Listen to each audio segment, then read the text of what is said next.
that's okay, sorry. At 08:35 in the AM. First item of business, was there any late items coming forth? Hearing none, we'll adopt the agenda by consensus. And the first item of business is the 85th Street flooding update and situation and where we're going with that. I'll refer this to Mr. Romanko and probably through him to Terry Underwood of True Engineering. Mr. Romanko, please. Thank you, Mayor Wells. Yes, that's exactly what I'm going to do. We thought that it's best to bring in the people who are working with this particular project, have been involved in the design and development of the project, and we're on the ground when things were happening. So with that, I'm going to turn it over to Terry Underwood from True Engineering or True Consultant to speak to the situation right now. Thanks. I'm on? Yep, you're on. Thank you. Before I talk about the situation on 85th Street specifically, I'd like to take a couple of steps back and talk a little bit about stormwater management philosophy. This little sheet that I've passed out is what they call the state of the art. The historical way of dealing with stormwater would be on the left side of the sheet, where you pave it, pipe it, and obviously when you do that, where it ends up, it pollutes something. Throughout North America, everybody's trying to encourage the right side of the page, where you slow it down, you collect it or spread it, and you sink it into the ground. So in other words, the strategy is not to build pipes. The strategy is not to build outfalls in the into receiving water courses. And the province has written guidebooks on this over the last 10 years, trying to get people to change their philosophy on how they're going to deal with stormwater. In Osoyoos, we have been building the right side of that graphic, in other words, slow it, spread it, and sink it for the last 20 years or more. I'm not aware that we've ever constructed an outfall into a water course other than perhaps something that's very, very minor. I'm not sure that we've built any stormwater pipes other than some pipes that are dealing with a specific low area, and we have lots of low areas in the town. And when we do build pipes, we certainly don't aim them at the lake. So for the last 25 years, we've been building dry wells as our primary means of dealing with stormwater. Mr. Underwood, could you just even back that up just one notch further, just for the record, that also the sewer system for the town of Osoyoos was never designed for stormwater, because there are municipalities and cities that stormwater sewer have become one. And with this situation here, and because of the spray effluent program and the golf course and the limited capacities, that our sewer system was never designed for any stormwater. That's correct. Okay, I guess I said it. Yes, you did. Quite well. So what I've also passed out on the next sheet is a list of all the storms that we've the summer, what we call the summer major events, or the intense events. This sheet is from Environment Canada. What we've done is we've searched their web page or their records for any storm that occurs in June, July, or August, having an intensity of over 10 millimeters. So over 10 millimeters, roughly a half an inch. So anything over a half an inch is on this page. It's a bit frustrating that there's gaps in the information. You'll notice on the sheet there's no information for 2001 at all. There's no information for July or August 2005. And again in 2008 it is absent. Unfortunately, they only report the rainfall that occurs over a 24-hour period. So as an example, the highest flood event, or the highest rainfall event on this sheet occurred in June of 2006 at 27.4 millimeters, which is just over an inch. But we don't have any information on whether that occurred over 20 minutes, half an hour, 6 hours, or a day, right? My guess it would be typical of the summer event and somewhere in that 20 minutes to 2 hour time frame. But what is interesting in looking at this chart is that if we take 25 millimeters as kind of a benchmark and say, how many storms have we had in the last 16 years, even though we've got a couple of years missing, how many storms have we had over 25 millimeters? And the answer is 3.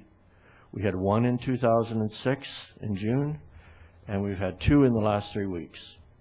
So 2 on June 30th and July 20th. And really, we're seeing this trend everywhere in the province right now, and it's unfortunately, it's global warming and climate change. We're having to rethink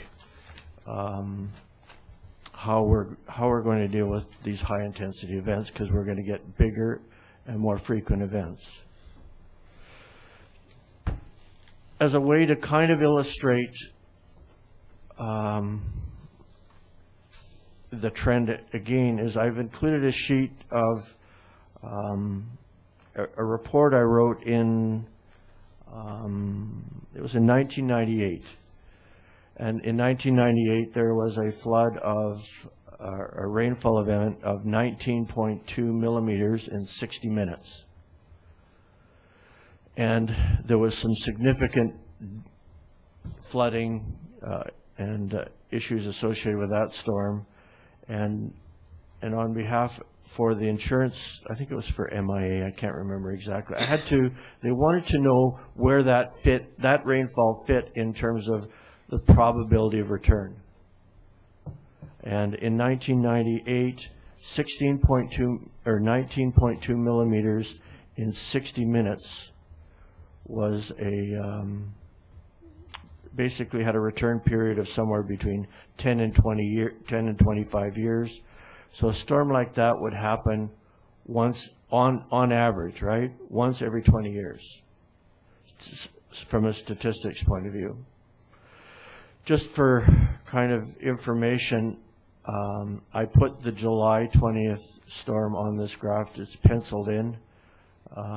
25 millimeters in about 20 to 30 minutes.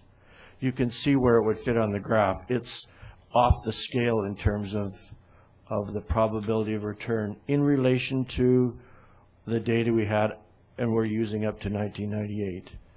So if that storm had happened in 1998, it would be a 50 to 75 year event. And the amazing thing is we had 2 of them in 3 weeks. So again, this is climate change, and we have to adjust how we're going to think about dealing with storm drainage.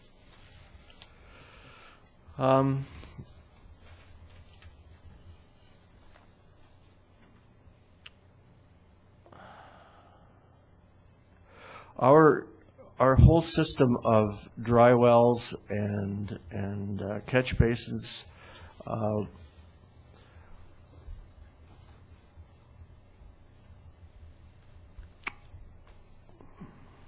maybe I'm getting ahead of myself here a little bit.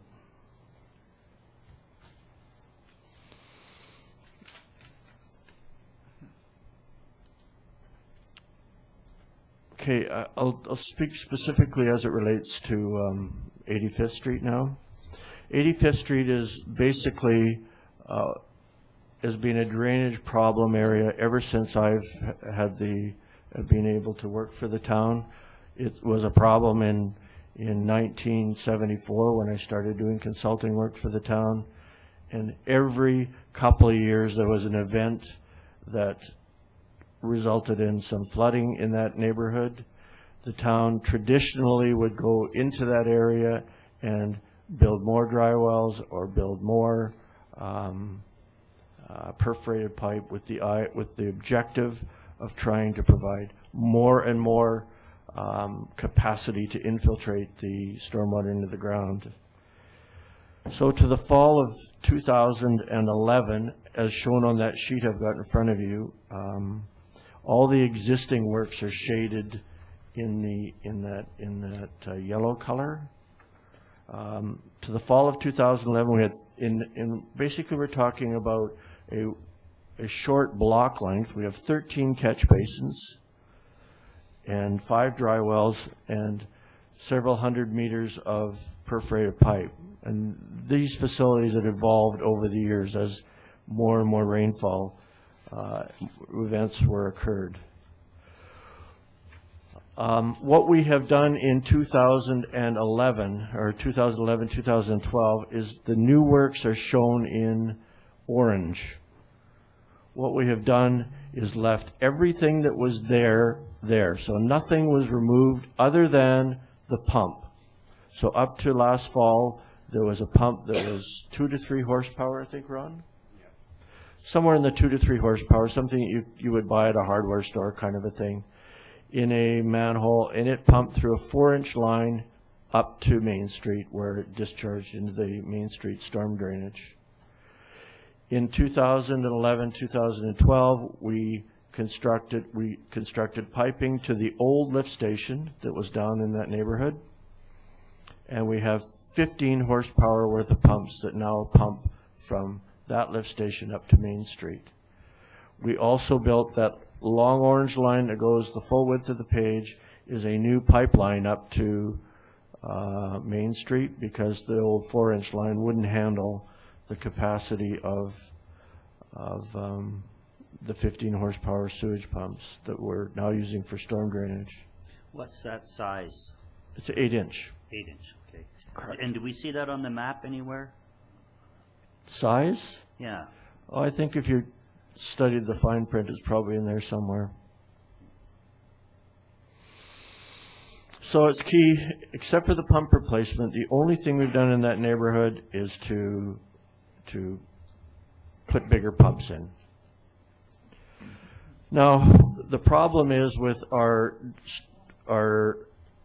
with the strategy of where we rely on dry wells, is dry wells do not respond very well in short duration intense events like we had on June 30th and we had again on July 20th.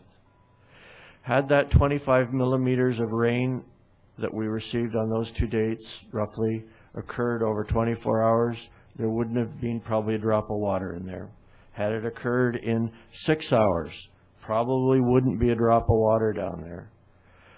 I think even if it had occurred in 2 to 3 hours, because we've been strengthening our storm drainage system over the years, and we have upstream works that were never there in the early 70s, and so even if that rainfall event had probably occurred over a 2 to 3 hour period, we would have been fine. Where it all falls apart is when you get that amount of rain in 20 minutes. What the runoff is basically not being slowed down enough upstream so that our upstream dry wells can deal with it, and it just, as you could see in the pictures, it just comes all the way down to the low point. It's my opinion that on that day, on July 20th, we had rainfall that started out up by McDonald's, up by Lord Cove, that neighborhood. It ended up in this block. Similarly, I think there was a lot of runoff that came down 74th Avenue that again started up around Highway 97, because when you're dealing with that much intensity and those velocities, it just goes right over top of our catch basins in those neighborhoods. From looking at the pictures that were provided, my opinion is that if we had hundreds of horsepower down there on that particular day, I don't think we would have kept up. It was a river ending up in that low point in there. So the solutions, where do we go from here? I mean, obviously, this is something we have to work at and solve. And really, there's two solutions that we could look at. Number one is we could go to going back to the philosophy sheet. We could build a pipe out of there. So in other words, we could put more pumps and bigger pipes out of there. So the pipe it option, but you have to pipe it somewhere. You can't just, for instance, pipe it up on the main street. I think we'd have to, if we're going to go to the more pumps and pipes, we're going to have to look at outfall somewhere to Osoyoos Lake. It has to end up somewhere, and that's a philosophy has not been a strategy that we've used previously. The second option is to go back in the contributing area. So in other words, we probably have enough facilities in this block. Where we've got to do is go back into the contributing area and build better, bigger infrastructure there so that less water ends up here. An example was 89th Street and the Safari Beach Resort.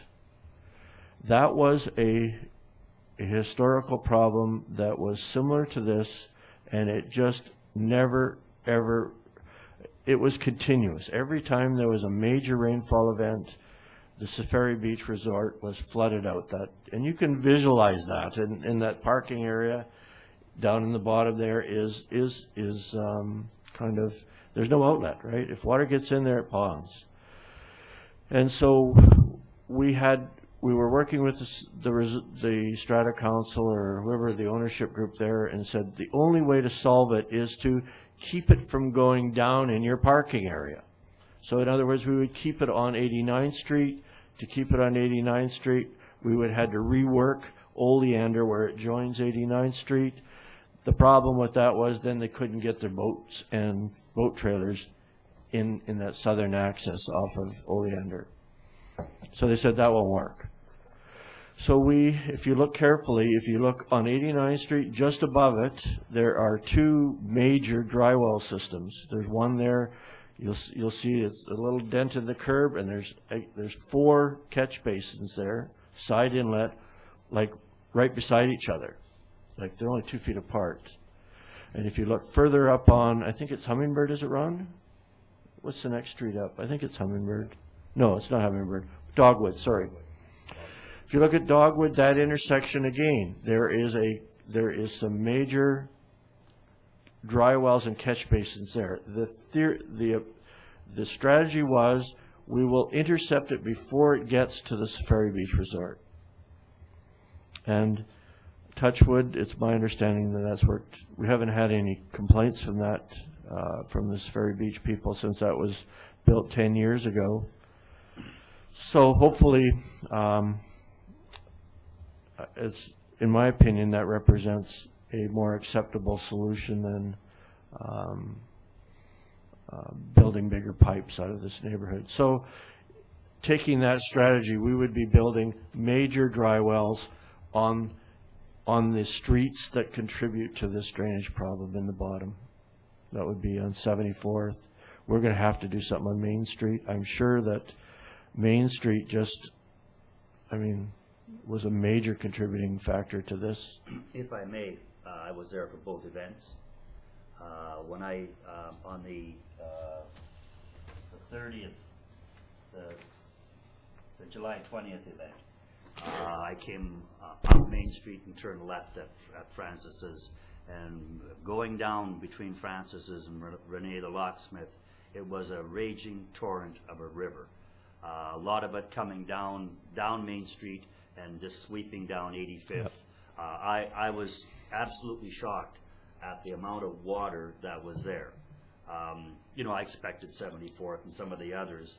I didn't expect to have that, to see it there. So in the first block off Main, it was just like this raging torrent of brown water. So yeah, there's certainly some issues there. But when I'm going back and looking at some of this and what we've done and where it's been, and of course I was there pushing the button to restart the pump that wouldn't run because it was overheating and drawing too much current and all that, and did see how fast the water dissipated when you were talking about, you know, if things would have worked, I don't think we would be here today.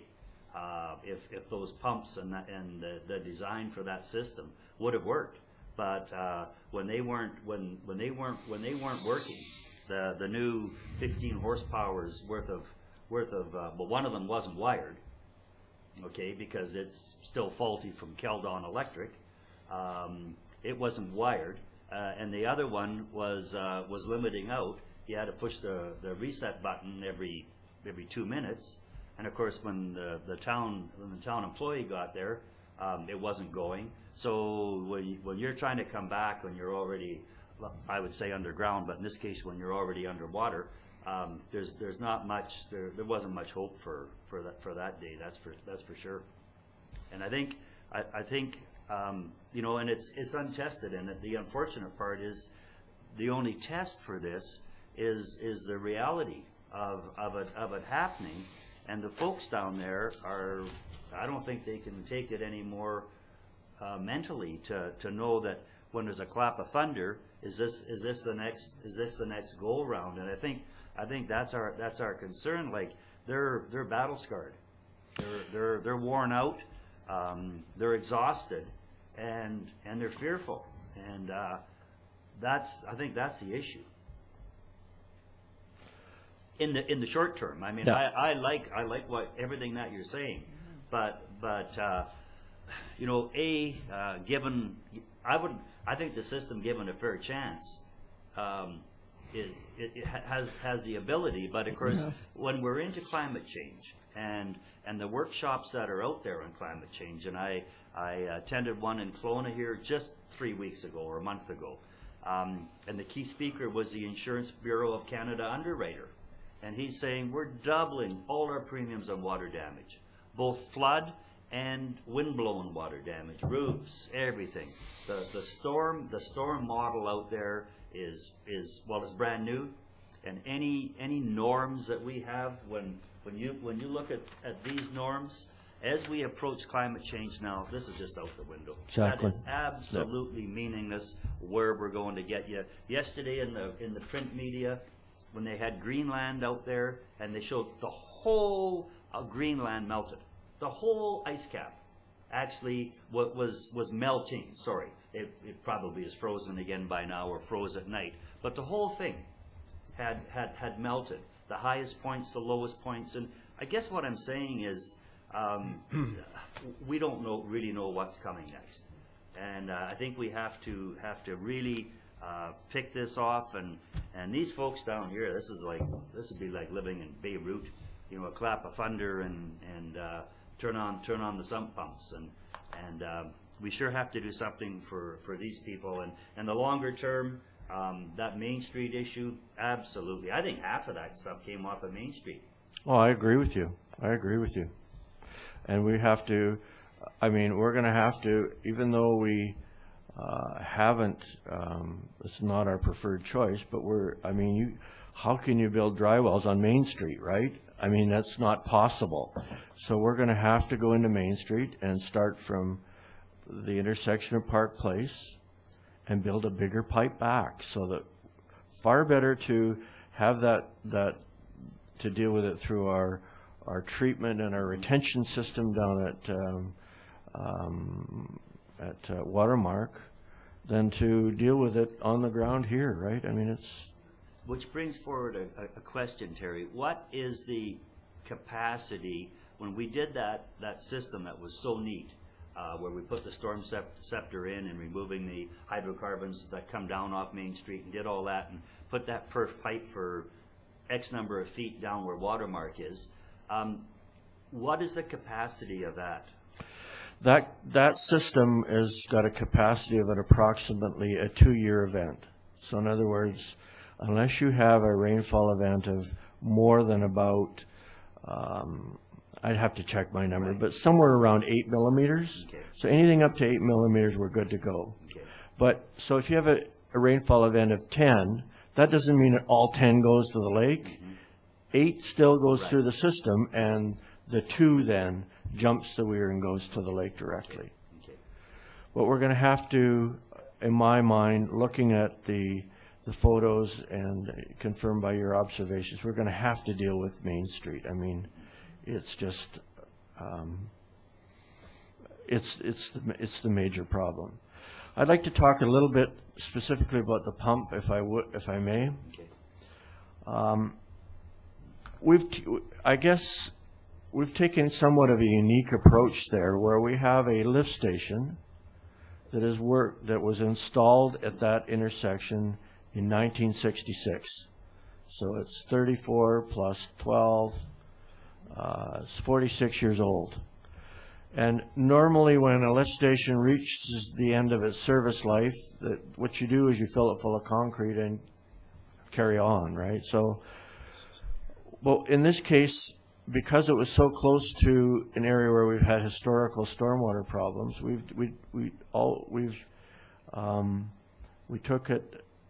looked at it and said, we can take advantage of this. So it doesn't have to pump every hour or 5 times an hour now.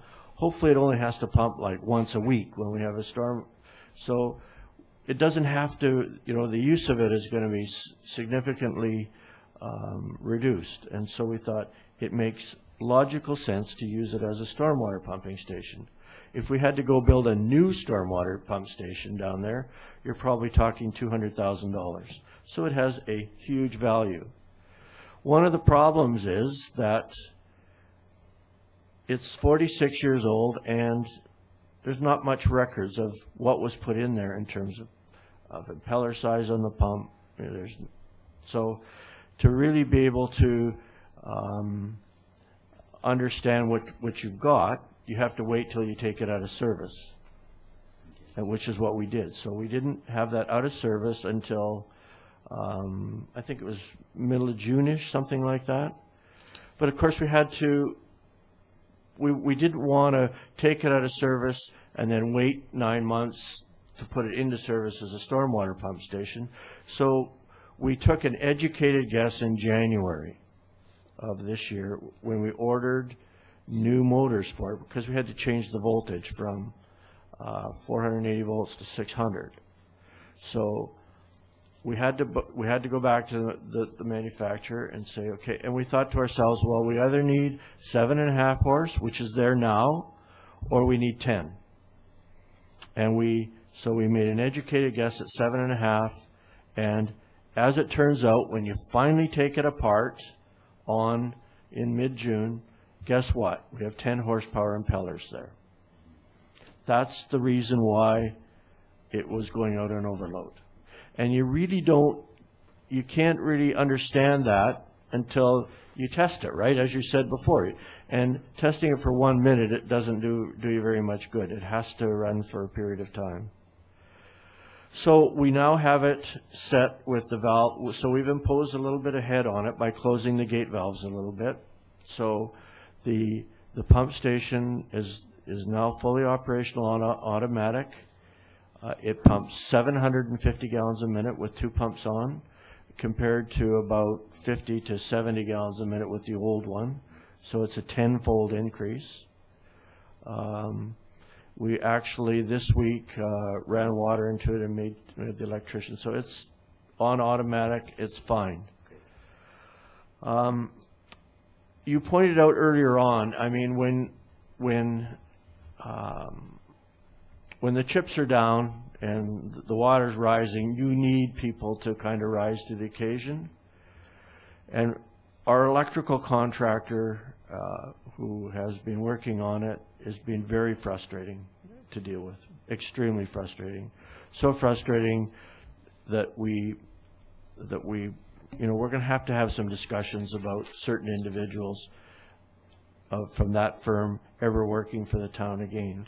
He was given explicit instructions that had to be tested and ready to go on June for the July long weekend. both by Ron's staff and our staff. You would expect that if he's got an issue, right, you would phone somebody? You'd think so. You'd think so. Our staff and our staff in particular, were all over those people the day before, like the Wednesday, Thursday before. Please answer your phone. We'd like to make sure that there's no issues here, right? You can't ask somebody to answer, you can't force them to answer their phone. So, I mean, I guess, I don't feel good about how this thing has worked at all, right? But I mean, I feel good about it today in that I'm comfortable that we've got a operational facility that's going to run reliably now. We're not going to have to restart it. I have to sit down with Ron and his staff to figure out what we do in the future. Do we take the pumps out and put the 7.5 horsepower impeller in there? In which case we don't have to then we can run it wide open. We're not going to have any more capacity than we currently have. Or do we just leave the existing impellers in there and go and buy 10 horsepower motors and get some extra capacity?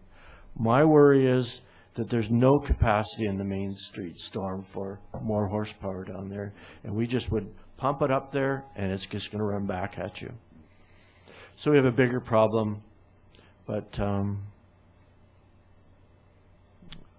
I mean, we'll work through that and make some decisions with Public Works. I guess I have just a couple of questions, real physical questions. Do they run into a holding tank where the pump is, obviously? Correct. And that's big, because it used to be the pumping station. So it used to be the sewer pumping station.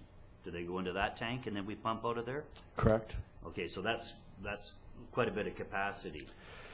It's quite a bit of capacity, but I mean, it is quite a bit of capacity, but you look at the volume of water that came there, and we were just overwhelmed. I mean, we could have had a 100,000-gallon reservoir down there, and I don't think we would have been able to store it. If we can, for the people that understand or that've been there, in the back alley behind Manuel's tiles, the grid by the sandbag basement windows. The windows have been sandbagged there for quite a while. So there's a grate there, and then there's one closer to the road. I'm looking at it on the map here, and both times that I've been down there on the extreme storms, the water is boiling out of the drain grids. Quite like the first one closest to 85th in the back alley there. It's an actual boil of water coming out of that, adding to, and this is actually, I think, the lowest point in that back alley. So that's just the network of them. All connected together. All connected together. Not enough places for water to go. Water's boiling out of those. Out of the low spot, correct? Yeah. So pump or no pump, that really wouldn't change that, would it? We're waiting for that to gravity over to the old sewer pumping station to pick up the two 7.5 horsepower pumps. Correct. So that's just all a gravity situation there. Correct. But what you're going to find, of course, it's going to go to the course, it's going to go to the easiest direction, right? So with the pumps operational, it will preferentially go to the pumps rather than to work to back up the street and come out. So hopefully that issue will be resolved. Right. And of course it was fast to go. I mean, the amount of water that's in that back alley, when it starts working, it dissipates very, very quickly. But of course, by then, a lot of damage is obviously a lot of damage is done, a lot of basements and stuff like that. It comes fast and it goes fast, but it is there, and it is coming out of those grids. I would point out too that in addition to utilizing that pump station, that used to be sewer, there's a dashed line on that you see a dashed orange line. That used to be a sewer line. Okay. Okay, we've now connected some of the catch basins to that sewer line to get it to the lift station quicker. Yeah. So we're not relying on the network Okay. that was constructed over the last 20 years to get it over the pump station. We also have that sewer line. Okay. So that sewer line was flushed and cleaned and converted to a storm sewer. Right. And it's shown dashed on there. Okay. Okay. May I ask a question? I did Microphone. read in, Microphone. I'm sorry.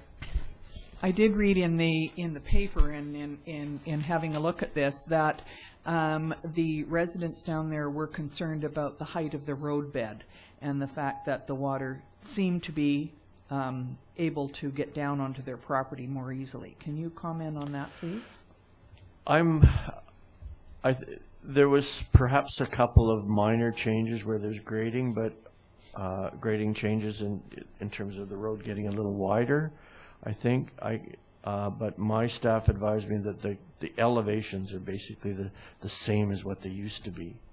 Like, we haven't changed, the road hasn't been significantly raised, but it looks like it has been because our new lift station, of course, is a flat area that used to be lower, right? So there's some, the width of asphalt and width of paving has changed a bit, so, but the actual elevations haven't changed more than an inch or two.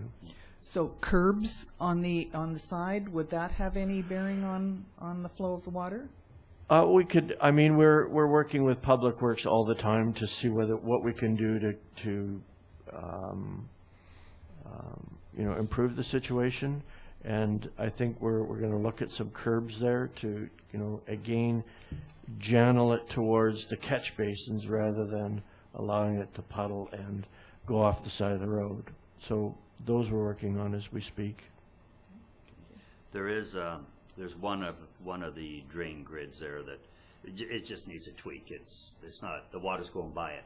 The majority of water on the big runs are going by it. I can point that out. It's, again, that's a small fine tuning. I can show Ron, or if you happen to be down there on the next deluge, you can see some of them just need to be, just tweaked or different approaches for the water to get into them. And I guess the one business down there, he's talked about the road being crowned, and probably is a bit on the new pavement. I'm sure there is a bit of a crowning there, which on normal days Storm would be putting water into their situation. On these deluge days, when the water's 3 foot high running down there, I don't think the crowning doesn't come into effect then, but it may on normal storms. Yeah, and on normal storms it will, because the idea of the crowning is you don't want to puddle in the middle of the road. You want to get it to the edges where the catch basins are. But you're right, crowning is a non-factor on the date, on like events of July 20th. I would also point out that a couple of catch basins that we kind of came across down there had 4-inch pipes in and out of them, and of course that doesn't take very much water. So where we found something like that, and those would date back to the 70s, right? We replaced those with proper catch basins and proper piping as well. Okay, I guess, and this would be between you and Public Works and that, but I think when you look at the 85th Boutique property, they probably need some, and I don't know whether we normally do this, but they obviously need some sort of curb and things like that. You can't protect that. When you go look at it, and the lot sort of sits lower than the sidewalk. When you look at it, it drops down, minimum that much. Well, they're going to get water there every time it rains. So, and I don't know our rules for curbs and gutters and all that sort of stuff, but it would appear that we should be putting something in there to, because well, every time it rains, he's gonna have a yard full. That's just a given, so. And I think we have to look perhaps a little bit more carefully at the side, where the side streets as well. Yeah. If yeah. that's the one I'm thinking of, it may have been impacted initially, perhaps more by water coming down 74th than it was from 85th, right? The first, according to my staff who've talked to that property owner, my understanding is that the first sort of impact came from 74th, Okay. and then things kind of after the major deluge came down from 85th, then obviously it was impacted by 85th as well.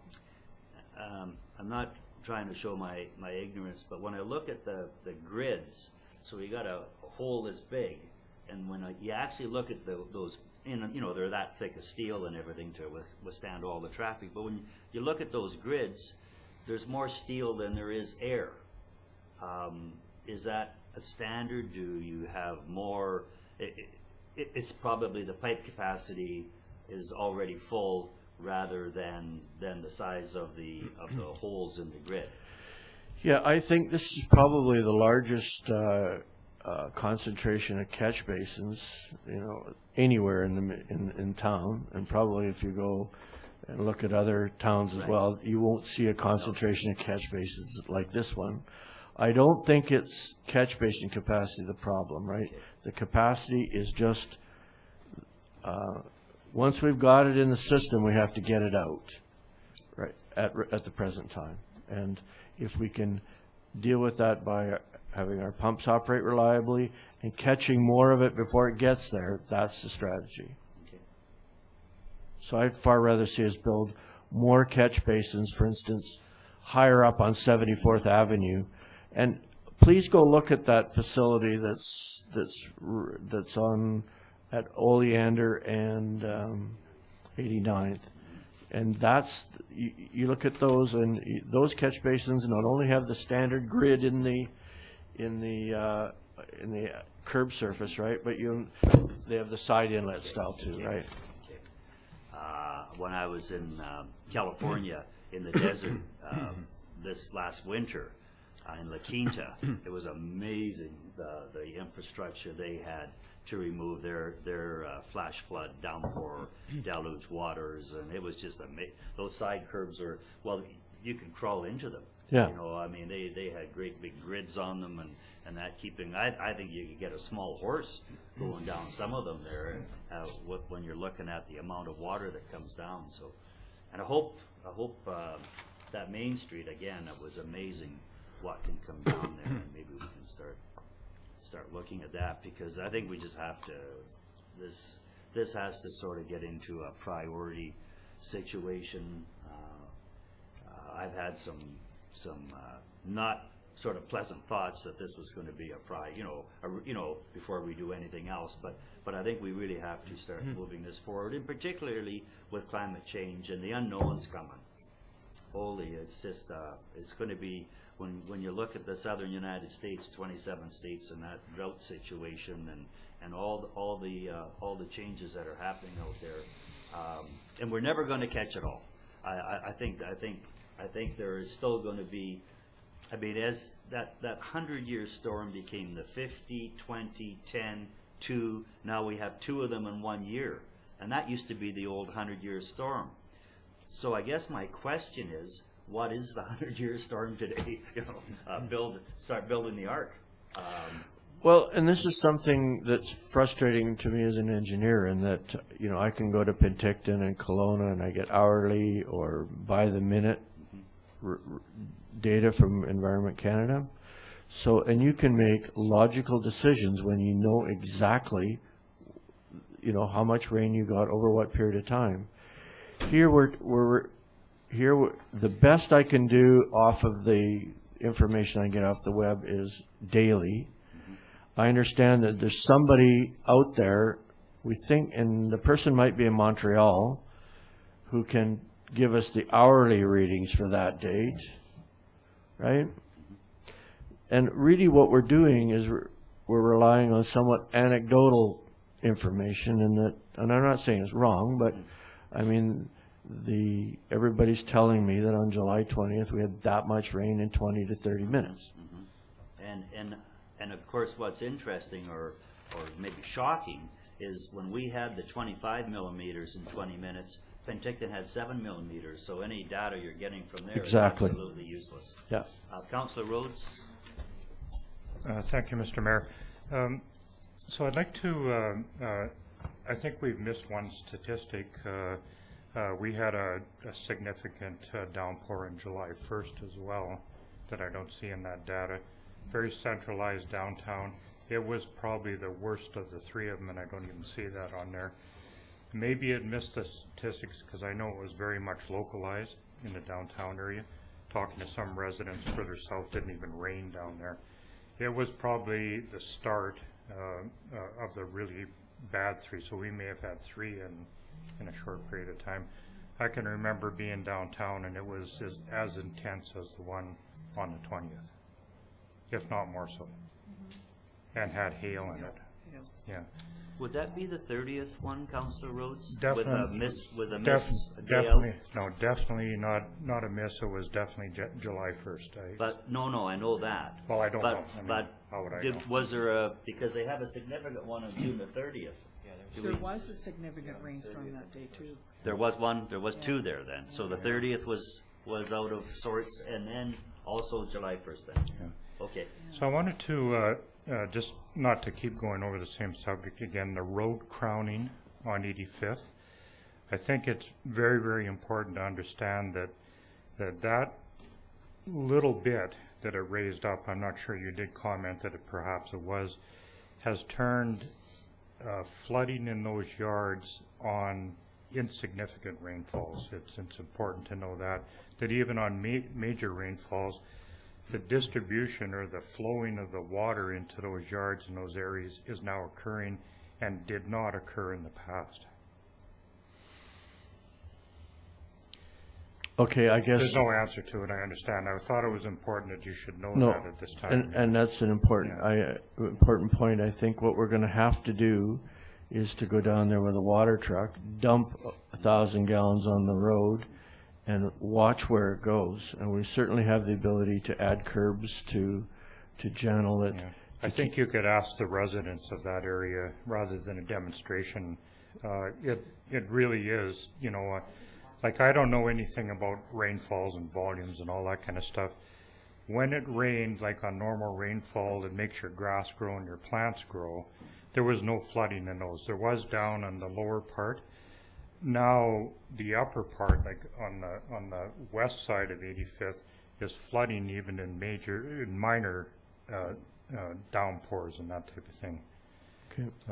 We can look at that. Ron and I can look at that for sure. Okay, well, we have a very, very busy day. I'm going to attempt to close this out.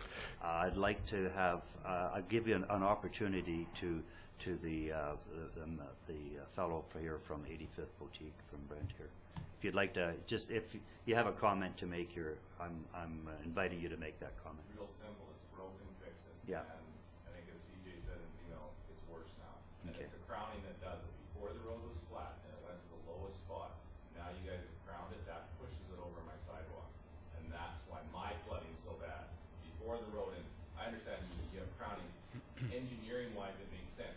Do it with the catch basins aren't working, the pump's not working. So as soon as the pump stop fills up and it's that crown pushes it my way. If the road is flat or sloped to the lowest point, then it would continue. But it just makes the flooding worse for Manuel's Tiles, for Rogers Place, all that. But that's the lowest point. There's nothing anybody can do about that. The water's going to go there anyways. Curbing could probably help your situation. Yes, I've already built a dam around my house, and I'm going to continue to build, but I can only go so far. It's going to buy me that much. Okay. So all it's doing is buying me time in the curb. We can look As at that. the pump stop working, it's going to come over the curb, and then it's into my yard again.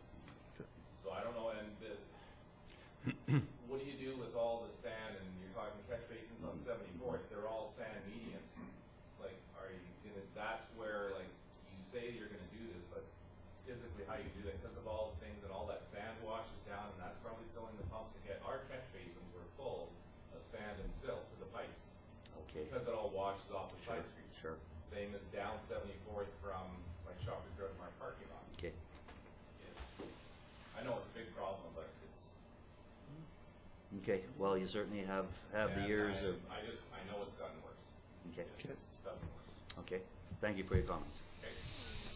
Council, anything further here? Do we need more information?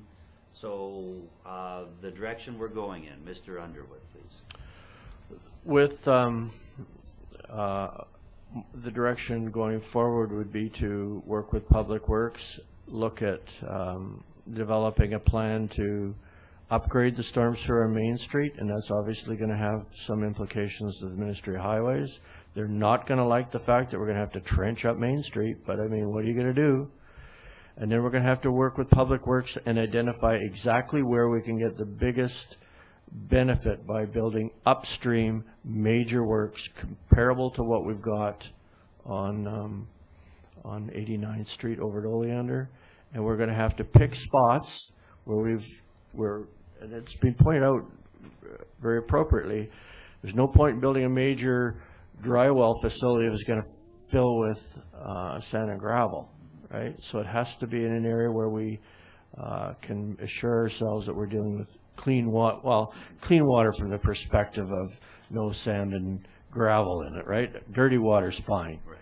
Just, so it's going to be, and we're going to have to look at every one of the sort of upstream contributing streets, and then we'll have to prioritize them and come back to council with a plan. Okay, and I guess in that, and that's going to be, there's some long-range things in there, and a lot of it's going to have budget implications. I think what's important to council is that we all understand there's also an immediacy component to this, and that curbs around some of the main problems is the immediate fix, and some peace of mind and sense of security to the people that live down there. So I think that has to be also a part of the program. Okay. Let's get some rubber on the road and get it there now.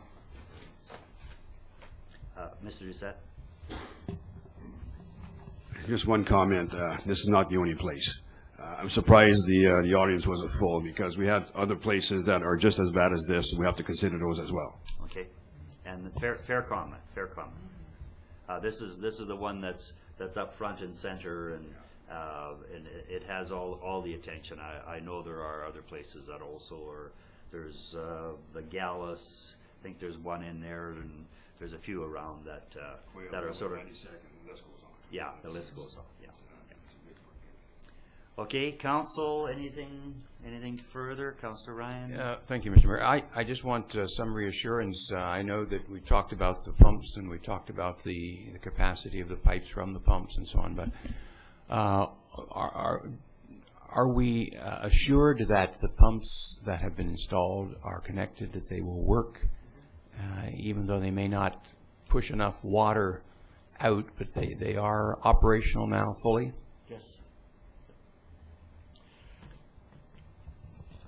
I would just like to point out that the pumps that are, as of, when was Todd down here earlier on this week, are tested, fully checked out. Okay. We have some ongoing, I guess in hindsight, if we were, it wouldn't have solved anything, but in hindsight, we should have probably just abandoned or just left it unoperational and worked on it, did everything while it was out of service. I think our intentions were honorable, trying to get it in service as quick as possible, but we kind of got bit by a couple items. We have some other issues in there that relate to worn out piping, and we've got some check valves that are not working, but if the storm happens, it'll work fine, even though those represent outstanding issues. And Public Works is going to work on those. And the right time to work on them, obviously, is going to be in December, January, February, when we can take something apart at our leisure, fix it, put it back, right? Because we don't have these kind of events to deal with. Okay. Okay, thank you. Thanks. Thank you. Okay, motion to adjourn. Mr. Romanko, you're fine? Yeah. Okay, motion to adjourn. Councillor Rhodes McCordoff, all in favor. We are adjourned.